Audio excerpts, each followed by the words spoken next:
बिस्मिल्लाहिर्रहमानिर्रहीम। अस्सलाम वालेकुम। डियर स्टूडेंट्स, आज हम कंप्यूटर साइंस जो पंजाब टेक्स्ट बुक बोर्ड की नई किताब 2025-26 है उसको स्टार्ट करने लगे हैं।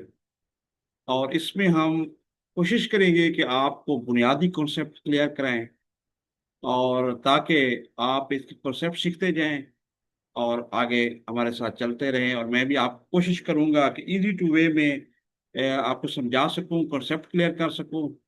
तो इससे पहले मैं अपना तारुफ करवा दूं, सैयद सफदर हुसैन शाह मेरा नाम है। और मैंने कंप्यूटर इंजीनियरिंग की, और फिर मैंने यूटी लाहौर से एमएस किया और डॉक्टरेट भी, तो वहाँ पे स्टडी तक पहुंचा, स्टडी की डॉक्टरेट के लिए। उसके बाद मेरा प्रोफेशनल एक्सपीरियंस भी है, मैनेजमेंट में काम किया, टेलीकॉम इंडस्ट्रीज में काम किया, और फिर टीचिंग मेरा एक शौक रहा है हमेशा। मैंने यूनिवर्सिटी लेवल तक भी पढ़ाया हुआ है और एकेडमीज और बच्चों को भी पढ़ाता रहता हूँ। तो मैंने कहा क्यों ना ये नया कोर्स शुरू हुआ है, तो अपना ये मेरा फील्ड भी है, तो इस फील्ड में मैं अपने जो नई जनरेशन को सिखा सकूँ, समझा सकूँ, ताकि वो घर बैठे आराम से वो समझ सकें, सीख सकें आजकल के डिजिटल दौर में। उम्मीद है आप इस काविश को पसंद करेंगे, लाइक करेंगे। तो आइए हम स्टार्ट करते हैं। तो सामने आपके पास ये बुक नज़र आ रही है। तो ये बिल्कुल नया सिलेबस है और नई बुक है जो अभी आई है। तो इसमें हम देख लेते हैं, ये सामने आपके मैं ये देखें जी, कंटेंट्स आप देखें। इनमें पहला चैप्टर है इंट्रोडक्शन टू सॉफ्टवेयर डेवलपमेंट, दूसरा पैथन प्रोग्रामिंग, तीसरा एल्गोरिथम एंड प्रॉब्लम सॉल्विंग है, चौथा कंप्यूटेशनल स्ट्रक्चर्स हैं, पांचवा डाटा एनालिटिक्स है, इमर्जिंग टेक्नोलॉजी छठा चैप्टर है, legal and ethical aspects of the computing system है, online research and digital literacy है, इंटरप्रेन्योरशिप इन डिजिटल एज है। नावा बड़े ये अच्छे मेरे ख्याल में अंदाज में उन्होंने इसको कंपाइल किया है, इस नए सब्जेक्ट्स को, ताकि जो आजकल जदीद रिक्वायरमेंट है उसको फुलफिल किया जाए और अपडेट किया जाए। तो आइए हम आज का जो पहला लेसन है वो वन बाई वन हम शुरू करते हैं। उसको हर हर चीज़ की रीडिंग करेंगे, बड़े इजी वे में कोशिश करूंगा आपको कि समझा सकूं। और उम्मीद है आप इसको लाइक करेंगे और अप्रिशिएट करेंगे इस काम को। तो आपने अपनी बुक है आपके पास, तो वो ले सामने रख लें। नहीं है तो आप मुझे व्हाट्सएप करेंगे, जिसका मैं आखिर में आपको बताऊंगा, ईमेल भी। और बेसिकली मेरा एक डिजिटल प्लेटफॉर्म है जो मैं अनकरीब लॉन्च करूंगा, वो है bits, Bukhari information technology system, bits के प्लेटफॉर्म पे। उसमें मुख्तलिफ सॉफ्टवेयर पे भी काम हम कर रहे हैं, मुख्तलिफ जो एप्लीकेशन हैं, और साथ साथ ये बच्चों के लिए भी, किड्स के लिए भी, और इसी तरह आप लोगों के लिए भी अच्छे अच्छे कोर्सेज आएंगे। उनमें मैं वेबसाइट्स का भी आपको नाम बताऊंगा। आगे वेबसाइट लॉन्च होगी, तो इंशाल्लाह आप मेरे साथ जुड़े रहें तो बहुत कुछ आपको इस फील्ड में सीखने को मिलेगा। तो आइए इंट्रोडक्शन से स्टार्ट कर रहे हैं हम, जो लिखा हुआ है स्टार्ट करते हैं रीड करना। और उम्मीद है आप इसको रीड करते जाएंगे और साथ साथ मेरे दोहराते जाएंगे और सुनते जाएंगे। समाज इंट्रोडक्शन तारुफ कर रहे हैं। Software development is a systematic process that transforms user needs into software products. जी, अब वो बच्चे जो खासतौर से उर्दू मीडियम से पढ़ के आते हैं उनके लिए बड़ा मसला ये होता है, उनको उनको इंग्लिश में समझना बड़ा मुश्किल होता है, इंग्लिश वीक होती है। तो कोई बात नहीं है, यही तो मेरा मकसद है कि आपको यहाँ बैठ के आपको हर टर्म्स के बारे में कुछ समझाता रहूं, और उसके बाद फिर टेक्निकल बात समझाऊं। तो सबसे पहले आप देख लेते हैं ये कहना क्या जाता है कि सॉफ्टवेयर डेवलपमेंट, कि आप सॉफ्टवेयर जो बना रहे होते, डेवलप कर रहे होते, इट इज सिस्टमेटिक प्रोसेस। अब देखिए, प्रोसेस से क्या लफ्ज है, कोई भी आपका कोई भी काम जब कर रहे हैं वो प्रोसेस होता है ना। तो आमतौर पर कंप्यूटर में जब प्रोग्राम जब हम रन करते हैं, माइक्रोसॉफ्ट वर्ड को आप रन कर रहे हैं, तो वो एक प्रोसेस बन जाता है। प्रोग्राम इन एग्जीक्यूशन, जो एग्जीक्यूट कर रहा होता है उसको प्रोसेस कहते हैं। सिस्टमेटिक से मतलब स्टेप बाय स्टेप, उसका प्री डिफाइंड एक systematic step by step process का जो होता है, दैट ट्रांसफॉर्म्स यूजर नीड्स। जो कि जो भी यूजर्स कौन होता है, जैसे आप अगर यूजर हैं, कोई चीज एप्लीकेशन आपने डाउनलोड की है, गेम खेल रहे हैं, तो बेसिकली आप यूजर हैं। तो that needs in to software products, ठीक हो गया ना। तो इन लफ्जों में हम ये कह सकते हैं कि सॉफ्टवेयर डेवलपमेंट एक ऐसी स्टेप बाय स्टेप प्रोसेस है जो कि ट्रांसफर कर देता है यूजर जो नीड्स होती है उनको एक सॉफ्टवेयर प्रोडक्ट में, एक चीज में, प्रोडक्ट मतलब प्रोडक्ट्स में उसको कन्वर्ट कर देता है। It involve series of stages from initial analysis through design, coding, testing and deployment. अभी इसमें क्या क्या चीज शामिल होती हैं? सीरीज ऑफ स्टेजेस होती हैं, मुख्तलिफ स्टेज, 1 2 3 4, आगे जो बताएंगे बताऊंगा मैं, डिटेल में आएंगी। फ्रॉम इनिशियल एनालिसिस, यानी स्टार्ट से जो हम तजिया करते हैं, एनालिसिस करते हैं, थ्रू डिजाइन, फिर डिजाइन करते हैं, कोडिंग जिसे हम कहते हैं, उसको हम डेवलपमेंट फेज भी कहते हैं, फिर टेस्ट कर रहे होते हैं और फिर डिप्लॉय कर रहे होते हैं। तो इस इन फेजेस से ये सॉफ्टवेयर जो हम काम कर रहे थे डेवलपमेंट गुजरती है। Each stage has its own importance, her stage की अपनी अहमियत होती है। एंड रिक्वायर्स स्पेसिफिक स्किल, और मखसूस जो आपकी सलाहियत होती है वो जरूरत होती है। एंड टूल्स, और टूल्स क्या हैं जो आगे आप मुख्तलिफ चीजें जो आप सीखते हैं। अब आमतौर पर जैसे कोई भी आप मिस्त्री की बात कर लें या रोजमर्रा लाइफ में देखें, उसके पास मुख्तलिफ वो आप देखते हैं टूल पड़े होते हैं, भाई ये रैंच पड़ा हुआ है, ये स्क्रू पड़ा हुआ है, सो ऑन। तो इसी तरह हर जो भी है अपनी सॉफ्टवेयर जबान में जो टूल्स हैं वो भी बेसिकली आपके सॉफ्टवेयर ही होते हैं, मुख्तलिफ बने बनाए चीजें। उनको हमें सीखना होता है, उनको समझना होता है कि किस तरह हम इसको डेवलप कर रहे हैं। तो understanding the software development process is crucial for creating reliable, maintainable and scalable software solution. जी, इसका क्या मतलब है? इसका मतलब यह है कि understanding the software development process, जब हम सॉफ्टवेयर डेवलपमेंट जो प्रोसेस हम सॉफ्टवेयर डेवलप कर रहे होते हैं, बना रहे होते हैं, उसके लिए हमें समझने के लिए जरूरी है कि हमें क्रिएटिंग रिलायबल, रिलायबल में काबिल इत्मीनान होना चाहिए, मेंटेनेबल होना चाहिए ताकि उसको हम देखभाल कर सकें, ये नहीं है कि उसको छोड़ दें। एंड स्केलेबल होना चाहिए, उसका ये भी होना चाहिए कि उसमें कमी बेशी लाई जा सके, यानी कि वुसअत पजीरी हो, वुसअत दी जा सके सॉफ्टवेयर सॉल्यूशंस के हवाले से।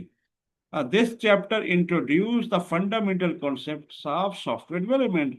अब ये चैप्टर जो है आपका वो फंडामेंटल बुनियादी कंसेप्ट सॉफ्टवेयर डेवलपमेंट बताता है, इंक्लूडिंग की टर्मिनोलॉजीज, मुख्तलिफ टर्म्स यूज होंगी, मतलब कोई कोई मखसूस जो नए नए अल्फाज आएंगे उनको टर्मिनोलॉजी भी कहते हैं, जो आमतौर पर की खास। The software development life cycle, software development methodologies, ठीक है जी। तो ये इनमें हम चीजें देखेंगे, इंट्रोड्यूशन। अब ये इसमें परेशान ना हो, software development life cycle, SDLC आ गया, ये क्या है? आगे आगे इसके बारे में हम ये देखें, 1.2 पे हम डिटेल में पढ़ेंगे। सॉफ्टवेयर डेवलपमेंट मेथडोलॉजी मतलब तरीके, मेथड्स कौन कौन से हैं वो देखेंगे। अच्छा, प्रोजेक्ट प्लानिंग के बारे में बात होगी, यानी मैनेजमेंट, और उसको मैनेज किस तरह करना है। क्वालिटी एश्योरेंस, भाई इसको क्वालिटी म्यार, क्योंकि देखे ना, एक होती क्वांटिटी, एक होती क्वालिटी, तो क्वालिटी किस तरह बरकरार रखेगा। एंड सॉफ्टवेयर डिजाइन पैटर्न, वो हम देखेंगे कि भाई सॉफ्टवेयर डिजाइन के पैटर्न कौन कौन से हैं, कौन कौन सी तरतीब में और किस तरह हम उसको रखेंगे और कैसे करेंगे डिजाइन उनको।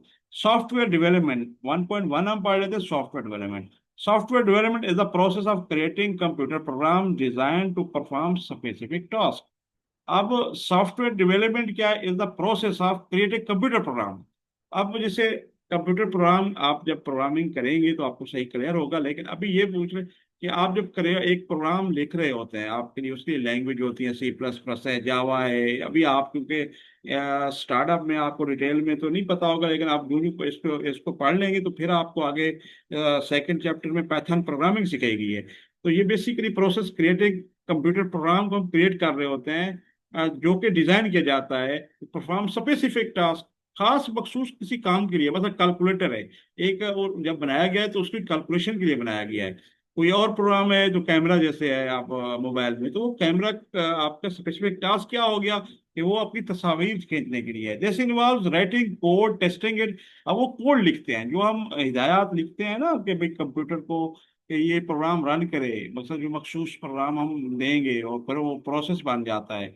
तो इन्वॉल्व राइटिंग कोड उसका हम बोलते हैं, लिखते हैं, टेस्ट उसको करते हैं भाई ये ठीक है या गलत है। And addressing any issue that right, और अगर कोई इशू आ रहा है, मकसद है हमने कैलकुलेट करना था 5 और 10 का प्रोग्राम लिखा है, तो उसको कैलकुलेट और मल्टीप्लाई करना है। जब आप उसका सही नहीं आ रहा तो उसको ठीक करेंगे। Software development is important because it help solve problems and makes our life easier. साहब इस कंप्यूटर ने तो दुनिया को तब्दील कर दिया है। आजकल तो बहुत कुछ कंप्यूटर के बगैर हो ही नहीं सकता, आप सामने देख रहे हैं। तो इसलिए सॉफ्टवेयर डेवलपमेंट उसके पीछे होती है। आप अच्छा, अभी स्टार्ट में मैं ये बताना पड़ेगा, उम्मीद है आपको सॉफ्टवेयर को तो आइडिया होगा, क्योंकि दो चीजें होती है कंप्यूटर में। एक हार्डवेयर है जो कि आपके फिजिकल चीजें आप देखते हैं कंप्यूटर की, वो कीबोर्ड माउस एंड उसके सारे। पहले तो पर्सनल कंप्यूटर होते थे जिसमें अलहदा से एक वो होता था, केसिंग होती थी प्लस मॉनिटर होता था। लेकिन आजकल बिल्ट इन लैपटॉप आ गए, मोबाइल भी आपके सामने एक किस्म का कंप्यूटर ही है। तो ये बिल्ट इन है, सारी जो फिजिकल चीजें आप देख रहे होते हैं वो हार्डवेयर है। सॉफ्टवेयर कंप्यूटर की हिदायत होती हैं, जो कंप्यूटर को दी जाती है कि किस तरह का काम परफॉर्म करना है, प्रोग्राम जैसे रन करना है, एक ये भी इंस्ट्रक्शन है। तो इसी तरह हम जा रहे हैं जी सॉफ्टवेयर। अच्छा, for example software allows us to communicate with friends through social media. अब ये मिसाल दे रहे हैं कि सॉफ्टवेयर जो है ना, हमारे दोस्तों के साथ सोशल मीडिया की एग्जाम्पल फेसबुक ट्विटर टिकटॉक आप हर वक्त यूज कर रहे होते हैं। तो ये सोशल मीडिया के साथ दोस्तों के जरिए कम्युनिकेशन राब्ते का जरिया है। Helps us manage our money, और रकम भी हम अपनी मैनेज कर सकते हैं। जिस तरह के आज देख लें, एटीएम पे जाते हैं, या आपके सामने बल्कि इसकी मिसाल ले लें, आपके पास एप्स बनी हुई हैं, अपने बैंक अकाउंट है, हबी बैंक का है, या इजी पैसा बना रहे हैं, जाज कैश बना रहे हैं जो मोबलिंक का है, तो इजी पैसा आपके टेंडर का है। तो ये basically helps us manage our money. पीछे क्या है, सॉफ्टवेयर डेवलपमेंट हुई है बैंकिंग ऐप से, इसे बता रहे हैं। And make learning fun with educational game. और सीखने के लिए आजकल बड़े अच्छी और फनी वे में, बहुत ही खेल खेल में सीखने का कॉन्सेप्ट आ गया है। तो उसमें जैसे आप किड्स के लिए आपने गेम्स बना ली, तो उसमें मसला एक आप गेम बना लेते काउंट कर रहे हैं, आप इसी तरह कुछ कर रहे हैं अल्फाबेटिकली पिक्स वगैरह में वो ए फॉर एप्पल दिखा रहे हैं। इसी तरह मुख्तलिफ गेम्स आप यूटिलाइज कर रहे हैं। बेसिकली ये सॉफ्टवेयर डेवलपमेंट जो सॉफ्टवेयर के जरिए ही आप कर रहे होते हैं। Introduction to software development life cycle. अब एसडीएलसी को क्या है, is a framework that define the process used by organization. A software development life cycle is a framework that defines the process used by organization to build an application from its initial concept to its deployment and maintenance। जी, तो framework एक क्या है, आपका कुछ structure wise आपने जो चीज define की हुई है, वो डिफाइन कर रहा होता है फ्रेमवर्क के प्रोसेस जो यूज भी जो इदारे हैं वो यूज करते हैं, कि किस तरह की कोई एप्लीकेशन प्रोग्राम बनाना है। फ्रॉम इनिशियल कंसेप्शन के कोई एक आइडिया होता है ना, कोई काम करते हैं तो आइडिया होता है, तो उससे लेकर उसको डिप्लॉय करना है आपने जाके, मकसद है उसको जाकर किसी ने यूज करना है, और फिर इसका मेंटेनेंस भी रखनी है, क्योंकि अगर इसमें जो मसला आ गया तो उसको ठीक भी करना है, और उसकी मैनेजमेंट भी संभालनी है, मेंटेनेंस करनी है। The primary purpose of STLC is to deliver high quality software. यानी कि क्वालिटी होगी अच्छी तो ठीक है, आपने कोई कंप्यूटर बना दिया, अगर उसकी क्वालिटी ठीक नहीं है, उस पर बटन गलत नजर आ रहे हैं, कुछ और चीजें सही नहीं है, प्रोग्राम रन नहीं हो रहा सही तरह, या आपका जवाब सही नहीं देता, तो क्वालिटी तो ना होगी। That meets or exceeds customer expectations. और कस्टमर की तवक्कुआत होती है ना किसी की। तो अगर वो आप यूज कर रहे हैं, कोई चीज ली है आपके घर के, की चीज ली है, वो उसके मुताबिक नहीं चल रही, आपका काम नहीं चला रही, तो वो आपकी मकसद है, आप उसको सही तो नहीं समझेंगे ना।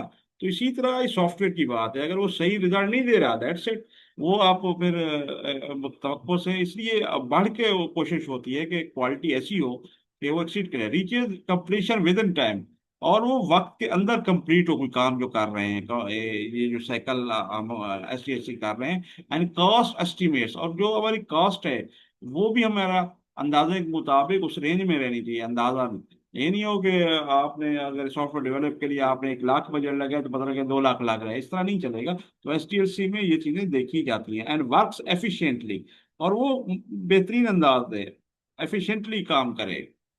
अब फ्रेमवर्क 1.2.1 देखिए, फ्रेमवर्क इन सॉफ्टवेयर डेवलपमेंट। अब फ्रेमवर्क की बात है तो इनमें क्या है देख लेते हैं। इन सॉफ्टवेयर इंजीनियरिंग, अब इंजीनियरिंग का कॉन्सेप्ट आ गया। Framework is standardized and reusable set of concepts. ठीक है ना जी, ये म्यारी और दोबारा जो इस रीयूजेबल, दोबारा इस्तेमाल के लिए वो ख्याल तस्वुरात हैं, मशक़ें प्रैक्टिसेस हैं और टूल्स हैं, जैसे आप बता चुका हूँ, दैट प्रोवाइड स्ट्रक्चर फाउंडेशन। जो कि एक स्ट्रक्चर वाइज एक फाउंडेशन बुनियाद फराहम करता है फॉर डेवलपिंग सॉफ्टवेयर एप्लीकेशन, जो कि सॉफ्टवेयर एप्लीकेशन के लिए वो हमें बताता है। It offers pre defined components और आर्किटेक्चर्स, ये पहले से डिफाइन किए हुए तारीफ शुदा जो भी आप इसको कह दें कंपोनेंट्स और आर्किटेक्चर जो होते हैं, जो आपके स्ट्रक्चर बने architecture type, that facilitate the implementation of specific software functionalities, जो कि उसको फैसिलिटेट करता है मखसूस सॉफ्टवेयर फंक्शन परफॉर्म करने के लिए, allowing developer to focus on writing code specific to their application. ठीक है ना। डेवलपर क्या होता है, जो प्रोग्राम लिख रहा होता है, जो डेवलप कर रहा होता है, तो फोकस वो ताकि उसकी तवज्जो रहे कि वो स्पेशल अपनी एप्लीकेशन का कोड राइट सही मखसूस जो है मखसूस कोड मखसूस तरीके से लिख सके, रेदर देन री इन्वेंटिंग कॉमन सोल्यूशन। ये ना हो कि बार बार उसको दोबारा री इन्वेंट करना पड़े। तो ये फ्रेमवर्क का बेनिफिट होता है जो आप देख रहे हैं। फ्रेमवर्क प्रमोट एफिशिएंसी, ये एफिशिएंसी यानी कि अच्छा एफिशिएंसी बढ़ाता है। कंसिस्टेंसी होता है कि ये चीज माशाल्लाह चलती रहे, ये ना हो कोई इधर उधर या कमी बेशी रह जाए, तो कंसिस्टेंट चले मुसलसल। एंड कोड रीयूजेबिलिटी, और कोड को दोबारा इस्तेमाल बनाया जा सके, ये नहीं है कि कोड लिखा और बेजाय नया लिखना पड़े, रीयूजेबल कर ले। Thereby improving the overall quality, इसलिए ओवरऑल क्वालिटी इसकी बढ़ाई जाती है। And maintainability of software system, और सिस्टम की मेंटेनेबिलिटी देखभाल भी उसकी बेहतर की जाती है। ये सारी चीजें फ्रेमवर्क जो सॉफ्टवेयर में डेवलपमेंट में है, उम्मीद है आपको समझ आ रही होगी। अब एग्जांपल इसकी ले लेते हैं, अमेजन। वो कहते हैं imagine you want to create a website, अब एक वेबसाइट आप डेवलप करते हैं ना, instead of writing all the code from the scratch शुरू से, मतलब वो कहते हैं कि लिख रहे हैं कि अगर आप एक वेबसाइट बना रहे हैं बनिस्बत आप सारा कोड दोबारा नए सिरे से लिखें, you can use a framework आप लाइक डी जेंगो। एक डी जेंगो आप पढ़ेंगे पैथन प्रोग्रामिंग में, ये बड़ा खूबसूरती से यूटिलाइज होता है। आगे इसमें मैं थोड़ा कोशिश करूंगा ये भी अगर कहीं है तो इसका फ्रेमवर्क जो है ये दिखा दिया जाए। You can use a framework like Django for website के लिए यूज होता है। Django becomes comes with readymade feature, ये पहले से ही उसमें बना होता है, एक पहले से ही एक बिल्ट इन है, बना के रखा हुआ है डेवलपर ने। लाइक यूजर लॉगिन, उसमें यूजर लॉगिन बड़ा आसान है। Database management system, database management भी एक कॉन्सेप्ट है। आप समझ लें, आप एक्सेल आपसे यूज की है, जो आप डेटा मेंटेन करते हैं, फिर उसको एक्सट्रैक्ट करते हैं, डिलीट करते हैं, कुछ करते हैं, बेसिकली ये मैनेज कर रहे होते तो इस तरह डेटाबेस मैनेजमेंट इसकी तो बहुत बड़ा ये प्रोजेक्ट टर्म है। लेकिन इन शॉर्ट आप ये करें कि उसको भी मैनेज करने के लिए इसमें डीजे का फीचर होता है। एंड पेज टेम्पलेट्स, और पेज के हवाले से जो मुख्तलिफ टेम्पलेट किस तरह के हैं भाई, ये आपने ब्लॉग लिखना है इसका टेम्पलेट चाहिए, या आपने कोई और चीज करानी है, ग्राफिक व्यू शो कराना है, या आपने इन्वेंट्री लिखनी है, तो उसके भी टेम्पलेट बने हुए हैं। जस्ट आप क्या करते हैं, उनको कॉल कर लेते हैं, यूज करते हैं, और वो आपका काम बन जाता है। तो इसलिए ये बहुत ये फ्रेमवर्क जरूरी है। डीजेंगो एक फ्रेमवर्क के टॉप पर काम कर रहा है। This is similar to using a pre design blueprint to build a house instead of designing everything yourself. मकसद है, आप जैसे मकान की बात कर रहे हैं, आप बनाते हैं तो उसका एक मैप बनाते हैं, जैसे ब्लू प्रिंट जिसे हम कह रहे हैं, उसी तरह आप इनको भी समझ लें कि फ्रेमवर्क एक बनी बनी चीज पहले से मौजूद होती है, तो उस हिसाब से हम लोग अपना काम कर रहे होते हैं। अच्छा, स्टेजेस इन्वॉल्व इन एसटीएलसी में कौन कौन सी स्टेजेस हैं जो कि इंपॉर्टेंट है। The STLC is an organised method for develop software that ensure it meets quality. अब इसकी स्टैंडर्ड वे है, बनी हुई है ये स्टेजेस, जो अभी आप पिक्स नीचे देख रहे हैं, ये देखें, स्टैंडर्ड एंड फंक्शन प्रॉपरली। ठीक हो गया ना। अच्छा, it is use by software developer engineer to guide the design development and testing software. ये क्या कहते हैं, सॉफ्टवेयर डेवलपमेंट जो इंजीनियर होते हैं, इनको किस तरह डिजाइन करना है, डेवलप करना है और फिर टेस्ट करना है, इसके लिए यूटिलाइज होता है। इनके ये सारी चीजें आप परेशान ना हो, डिजाइन डेवलपमेंट टेस्टिंग क्या है ये आगे हम पढ़ते हैं।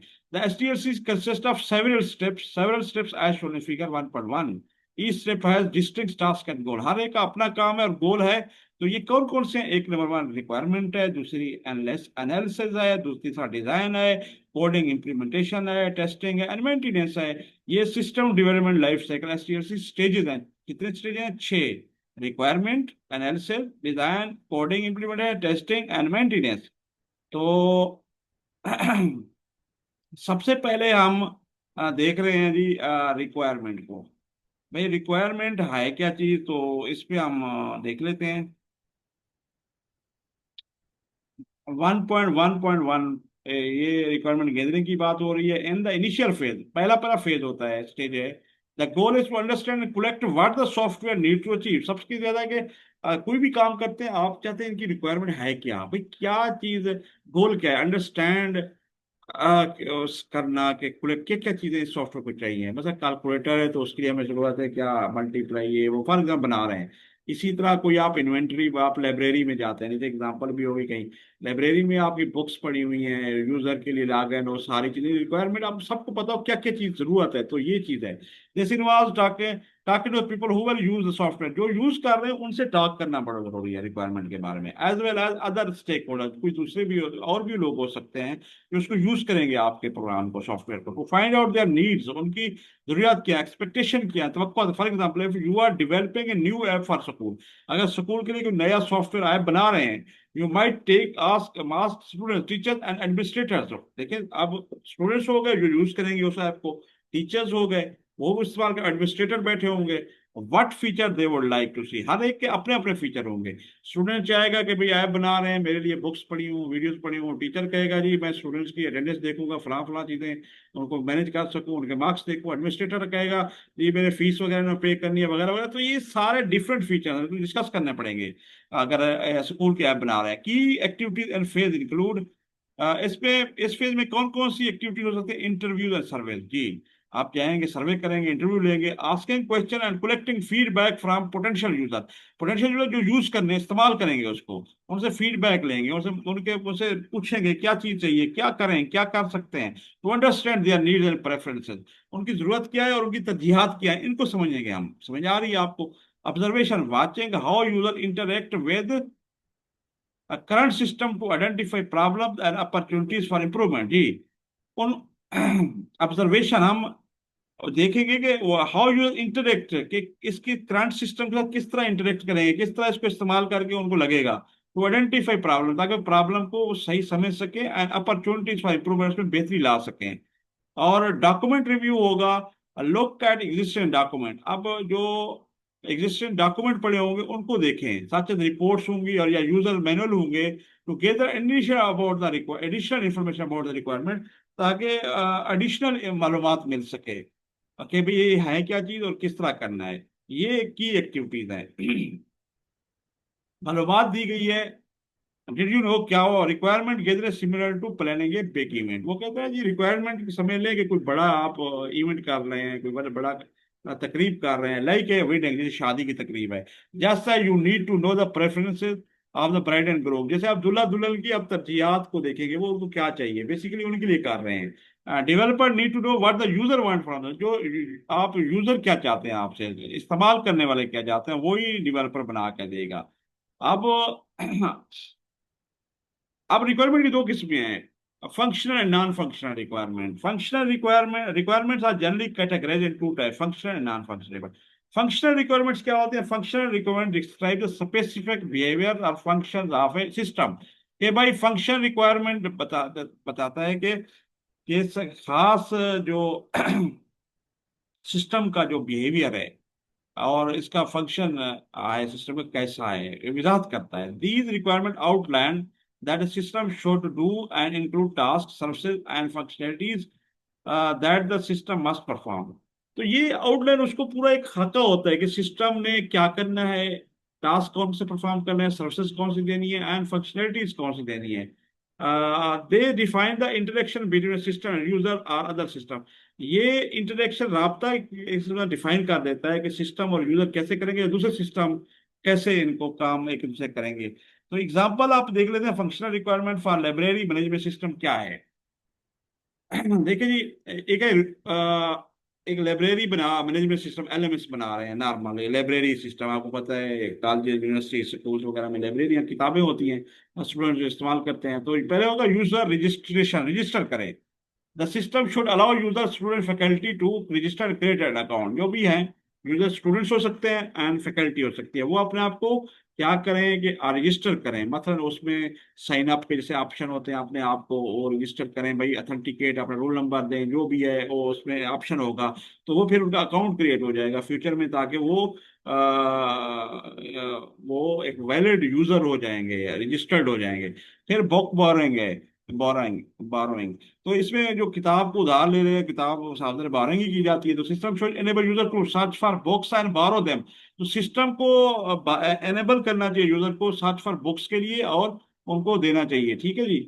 और तीसरा है बुक रिटर्न। फिर system should allow user to return borrowed books. उसको जब वापस करे तो वो भी उसमें ऐड करे भाई ये वापस कर गया है।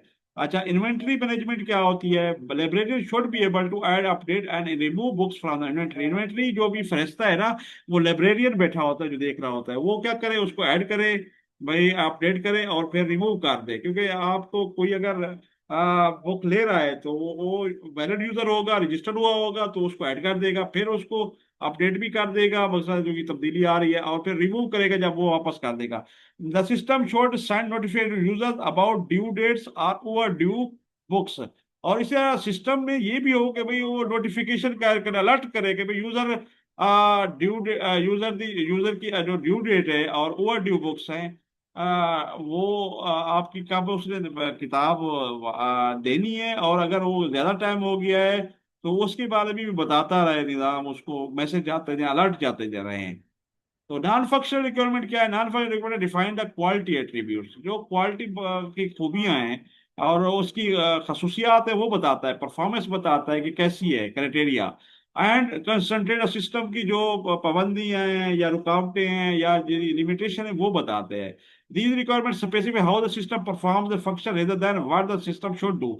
ये बताता है कि सिस्टम परफॉर्म एक फंक्शन किस तरह करेगा, ये नहीं कि सिस्टम क्या करे। जिस तरह के लास्ट में था, they include aspects like usability. ये कौन कौन से पहलू को कवर करता है? यूजेबिलिटी को, रिलायबिलिटी को, परफॉर्मेंस और सिक्योरिटी को। यूजेबिलिटी क्या होता है कि यूज कैसे करना है, रिलायबिलिटी क्या काबिल इत्मीनान है या नहीं है, परफॉर्मेंस है कि आप कुछ ठीक काम कर रहा है या गलत है, सही नहीं कर रहा उसके मुतवक्के है या नहीं है, और सिक्योरिटी ये सिक्योर भी है ये नहीं है, ये तो नहीं है कोई किताबें ली है वो सिस्टम कोई और जाकर उसको गलत यूज करके किसी और के नाम कर रहा है, या सिक्योरिटी मकसद लीक तो नहीं हो रही कोई चीज उसमें से। तो एग्जांपल जैसे non functional library management system कौन कौन सी हो सकता है? परफॉर्मेंस, तो ये रिक्वायरमेंट बस एक परफॉर्मेंस शुरुआत है उसको। The system should handle up to 1000 simultaneous users without performance degradation. Performance degrade किए बगैर, मतलब एक हम जो लाइब्रेरी मैनेजमेंट सिस्टम बनाया है, तो इनमें एक नॉन फंक्शनल रिक्वायरमेंट ये होगी कि वो 1000 यूजर को एट ए टाइम कवर कर सके, ये कि रख सके उसकी रजिस्ट्री अकाउंट। ये ना हो कि वो पता लगे 100 के बाद खत्म हो गया है। मगर इनकी रिक्वायरमेंट क्या है नॉन फंक्शनल? 1000 को। Usability, user interface should be intuitive. ये बहुत ही एक तो बहुत मतलब इंटूटिव होना चाहिए, अच्छा, और बड़ा इजी वे में नेविगेट करने वाला हो, allowing user to perform task with minimal effort, ताकि वो बहुत कम मेहनत से ये काम अपने वो एंट्रियां मार सकें। ये ना हो कि यूजर आए उसको समझ नहीं ना आ रही हो कि उसको यूज किस तरह करना है, उसको समझने में मसला हो रहा, तो इसलिए उसको समझ आसानी से आ जाए, इजी वो नेविगेट कर सके एक स्टेप से दूसरे में, और फिर टास्क भी वो बड़े कम, मिनिमम वो जो काम है वो मिनिमम अंदाज में कर सके, वो बुक लेनी है, जो भी करना है, जो भी यूजर है। The reliability system should be available 99% of the time. Available यानी कि 99.9% कम से कम उसको अवेलेबल होना चाहिए, हर वक्त ऑन होना चाहिए सिस्टम। ये नहीं हो हर वक्त पता लगे खराब हुआ पड़ा है या ऑफ हुआ पड़ा है। Ensure high availability and minimal down time, यानी कि अवेलेबिलिटी उसकी हर वक्त होनी चाहिए और बहुत कम डाउन टाइम हो, यानी कि उसमें डाउन टाइम जिस तरह कहते हैं ना, ये सिस्टम सर्वर ऑफ हो गया या सिस्टम बैठ गया है, पावर चली गया, जो है उसको मेंटेन करना चाहिए। Security, user data should be encrypted. Encrypted क्या होता है कि आप जो भी डेटा भेज रहे हैं उसको इस तरह करके भेजें कि किसी और को समझ ना आए, इनक्रिप्ट करें ताकि कोई चोरी ना करे, सिक्योरिटी पर्पज भाई। आगे इनक्रिप्शन एक डिटेल टॉपिक है, आगे किसी और में डिस्कस करेंगे। And access should be control through secure authentication mechanism. और जो सार्वजनिक आप सिक्योरिटी घर की करते हैं तो आप गार्ड रखते हैं, अगर कहीं रिस्क है तो वो स्पेशल उसको अथेंटिकेट करता है कि जाने देना है नहीं जाने देना, जो बताया होता है अनर्थ में। यही चीज इधर भी होती है कि आपने पासवर्ड देना है, कोई और मैकेनिज्म रखना है, कोई रिकग्निशन करके फिर वो सिस्टम के अंदर आ सकेगा, जिस तरह के रजिस्ट्रेशन करनी है। तो इस तरह की security, scalability, the system should be able to scale to accommodate an increasing number of users and books in the inventory। तो सिस्टम जो है ना should be able to, scale का मतलब होता है कि अगर उसको मजीद बढ़ाना, वसत कर 1000 से हम लोग चाहें 1500 यूजर करना चाहें, तो उसको करने के काबिल हो, वसत पजीरी उसमें हो, ताकि वो काम जो है आसानी से स्केलेबल हो, स्केलेबिलिटी ला सके। तो ये फिनोमना बहुत जरूरी है। अब हम इसको differentiating functional non functional requirement का कंपैरिजन देख लेते हैं। फंक्शनल रिक्वायरमेंट्स क्या है? डिफाइन स्पेसिफिक बिहेवियर और फंक्शंस ऑफ सिस्टम। साफ दे रहे, जो फंक्शनल रिक्वायरमेंट वो बिहेवियर और जो है मखसूस बिहेवियर जो है, रवैया कैसा है, और फंक्शन ऑफ द सिस्टम को डिफाइन करने के लिए फंक्शनल रिक्वायरमेंट यूटिलाइज करते हैं। Non functional define the quality जो होती है, एट्रीब्यूट्स जो होते हैं, और कंसंट्रेट्स ऑफ सिस्टम, सिस्टम में क्या रुकावटें हैं या खूबियां खासियत क्या है वो डिफाइन करती है। What the system should, system क्या करना है, ये फंक्शनल रिक्वायरमेंट बताती है। How the system should perform, system को किस तरह परफॉर्म करना है, ये नॉन फंक्शनल बताती है। ये नॉन फंक्शनल रिक्वायरमेंट्स होते हैं। एग्जांपल, यूजर कैन बारो बॉक्स, अगर यूजर बारो बॉक्स कर रहा है तो ये फंक्शनल रिक्वायरमेंट है। अच्छा, अगर example, system should handle 1000 users simultaneously कर रहा है तो ये नॉन फंक्शनल है। Directly related to user interaction and system task, ये यूजर इंटरेक्शन और सिस्टम टास्क से डायरेक्टली ये लिंक करता है या रिलेट करता है। रिलेटेड टू सिस्टम परफॉर्मेंस के साथ यूजेबिलिटी या रिलायबिलिटी एक्सेट्रा, वगैरह वगैरह। तो ये था नीचे टेबल 1.1 है, comparison between function non function requirement. तो आज मेरे ख्याल में इतना पहला लेक्चर था, काफी हो गया है। तो आप अगर चाहते हैं फ्यूचर में भी तो आपको ये मिलता रहे, तो आप बिल्कुल आप देख सकते हैं इसी चैनल पे। हम कोशिश करेंगे, यूट्यूब चैनल है और प्रोफेशनली बिट्स भी चैनल एक है उस पे भी, और ये मेरा पर्सनल जो @ सैयद सफदर हुसैन, ये पर्सनल जो मेरा पहले से बना हुआ है यूट्यूब, इस पे हम डाल रहे हैं, और साथ साथ @बिट्स वर्ल्ड पे भी डालेंगे, फिर इसकी वेबसाइट भी लॉन्च करेंगे। तो आप मुझे चाहते हैं कि ईमेल करना, तो Bukhari bits BUKHARI BITS@gmail.com email कर सकते हैं। व्हाट्सएप भी बता देता हूँ, 03205966 143। कोई अगर क्वेश्चन क्यूरी करनी हो या इस बुक का कोई PDF मंगवाना हो तो आप मुझसे रब्ता कर सकते हैं। इंशाल्लाह नेक्स्ट हम जो टॉपिक है अपना डिज़ाइन से स्टार्ट करेंगे, और फिर हम इसको आगे इंशाल्लाह इसी तरह चलाएंगे। और अगर कोई आप चाहते हैं कोई कॉन्सेप्ट में आपको कमी बेशी रह जा गई है या कुछ मजीद बेहतरी ला सकूँ, तो आप मुझसे रब्ता ईमेल और नंबर पे कर सकते हैं। तो इजाज़त दीजिए, फी मालेगा।